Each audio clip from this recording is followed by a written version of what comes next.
Terkait apa kalau boleh tahu? Ya, kami kebetulan aja saya sebagai ketua aksi dan di sini juga Bang Minola sebagai Dewan Pembina dari aksi dan juga ada Mas Hamdobin yang anggota direksi Asosiasi Komposer Seluruh Indonesia. Kita dalam rangka kita silaturahmi ke Bareskrim, tepatnya kita bersilaturahmi dengan Karobin Ops Bapak Yosef. Kita juga sekalian kita mengupdate perkembangan Asosiasi Komposer Seluruh Indonesia saat ini, dan juga kita membantu, kita menemani kawan kita yang melakukan laporan ya LP ke Bareskrim. Itu kasus pelanggaran hak cipta. Siapa yang dilaporkan? Jadi yang dilaporkan adalah pelanggaran lagu karya dari Ari Bias yang dinyanyikan oleh Agnes Mo, dan sudah melalui proses yang cukup lama juga. Kebetulan aja Bang Minola dan sebagai lawyernya, sebagai penasihat hukum dari Ari Bias untuk kasus pelanggaran hak cipta ini. Dari tahun berapa itu? Mungkin Bang Minola bisa. Jadi ini merupakan tidak lanjut dari respon kita pada beberapa waktu yang lalu atas pelanggaran hak cipta yang dilakukan oleh Agnes Mo yang melakukan konser dan membawakan lagu Ari Bias bilang saja di 3 klub di Surabaya, Bandung, dan Jakarta. Kita sudah layangkan somasi, tapi yang bersangkutan belum memenuhi undangan kami juga, belum memberikan tanggapan juga. Dan oleh karena kami anggap tetap tidak memiliki etikat baik, hari ini di sela-sela kunjungan kami untuk bersilaturahmi dengan Pak Karobin Ops, ya, kami juga menyempatkan diri untuk membuat laporan. Ya, syukur tadi setelah dilakukan gelar perkara di dalam, kita sudah mendapatkan rekomendasi agar laporan kita itu bisa diterima, dan sekarang sedang proses pembuatan laporannya lagi berjalan, sebentar lagi selesai. Yang dilaporkan adalah Agnes Mo karena telah menggunakan lagu yang diciptakan oleh Ari Bias bilang saja dalam live konser tanpa memiliki izin, ya, tanpa meminta izin kepada Ari Bias sebagai penciptanya, dan kita juga tahu juga tidak meminta izin atau lisensi kepada lembaga resmi LMKN. Jadi unsur-unsur pelanggaran pasal 9 ayat 2 ayat 3 itu sudah terpenuhi. Langsung kita buat laporan sebagaimana yang diatur dalam pasal 113 Undang-Undang Hak Cipta. Jadi mudah-mudahan penegakan hukum kepada setiap orang atau siapapun yang dikategorikan sebagai pengguna yang menggunakan satu karya cipta secara komersil tanpa izin, maka hukum akan menantinya. Untuk kerugian hak cipta sendiri berapa nominalnya? Kalau kerugiannya ini masih kita hitung, tapi kalau kita bicara mengenai masalah apa yang ditentukan oleh undang-undang itu, ini seperti yang sudah pernah kami sampaikan dalam somasi itu kan, satu konser itu kita mintanya 500 juta. Jadi kalau 3 konser maka ada 1,5 miliar. Tapi tidak menutup kemungkinan kerugian ini bisa makin bertambah besar lagi. Ini tergantung proses yang akan sedang berjalan. Oke, Bang, berarti hanya Agnes Mo doang yang dilaporkan atau tim manajemennya juga ikut dilaporkan? Agnes Mo, karena pengguna, ya, kalau undang-undangnya kan siapa yang menggunakan lagu tanpa izin penciptanya.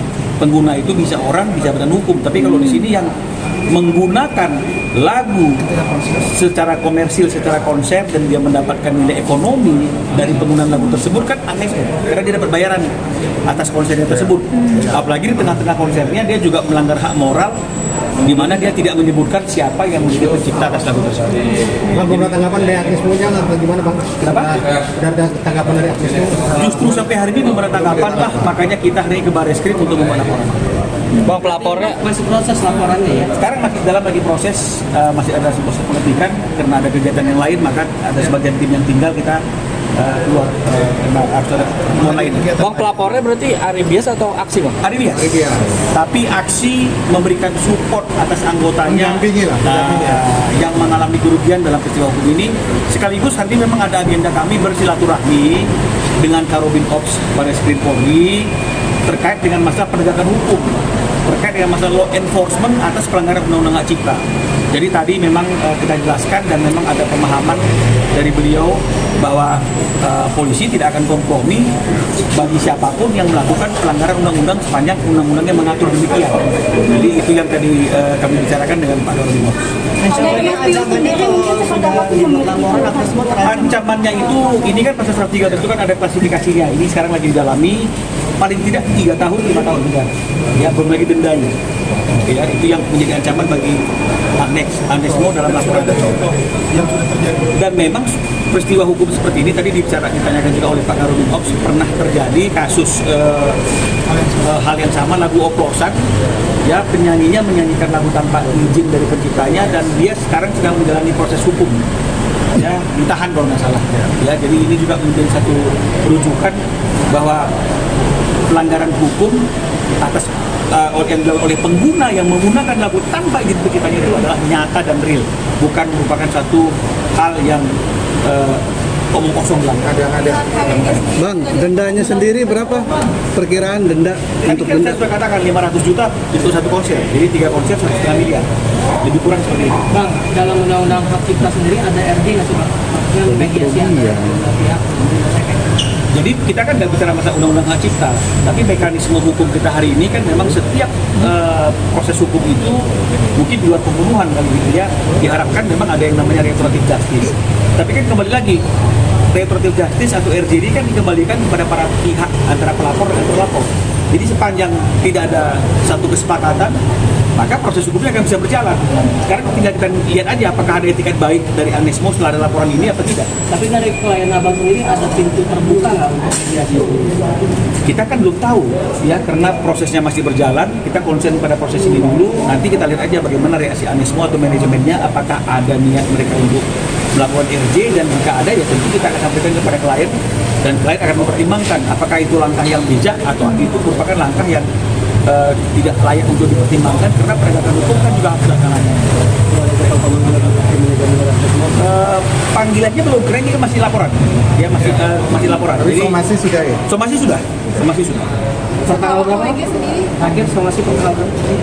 Somasinya persisnya itu lebih kurang 3 minggu lalu. Ya.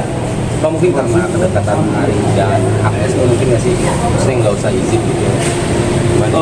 Ari juga sudah pernah menyampaikan kepada manajemennya Agnesmo, selanjutnya untuk penggunaan lagunya itu dia menerapkan sistem direct licensing artinya kalau ingin menggunakan lagu tersebut minta izin secara langsung kepadanya.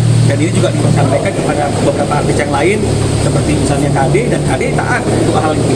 Tapi Agnesmo tidak memberikan respon, tidak memberikan tanggapan, yang penting dia tetap melakukan konser dengan membawakan lagu tanpa izin daripada Ari sebagai penciptanya. Bang, merasa diremehkan nggak sih Bang, sama Agnesmo Bang? Tidak ada tanggapan Bang? Kalau saya sebagai kuasa hukum, ini kan suatu hal yang biasa, ya, mekanisme hukum itu somasi tidak direspon itu hal yang biasa, ya. Jadi saya tidak baperan gitu, tapi saya tidak tahu bagaimana sikap daripada Ari, apakah dia merasa itu merupakan wujud dari peremehan apa tidak. Tapi yang pasti hari ini kita sudah membuka laporan dan Ari biasanya masih ada di dalam menyelesaikan beberapa tahapan dalam proses laporan tersebut. Selain Agnesmo, HWG juga ikut. HWG ini yang masih kami pertimbangkan, karena kami kan sudah bertemu dengan pihak HWG beberapa kali. Head of Legal HWG itu sudah datang ke kantor saya 2 kali.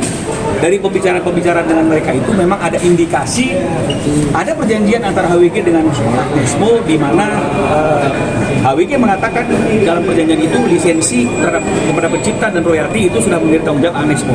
Nah, tapi kan tetap kami akan masukkan HWG sebagai saksi dalam perkara laporan ini, sehingga dia juga dipanggil untuk bisa mengklarifikasi apakah yang disampaikan kepada kami itu benar adanya apa tidak, karena penyidik akan meminta perjanjian tersebut. Jika memang seperti yang disampaikan ke kami, maka sudah jelas yang bertanggung jawab dalam perkara ini hanya Agnesmo.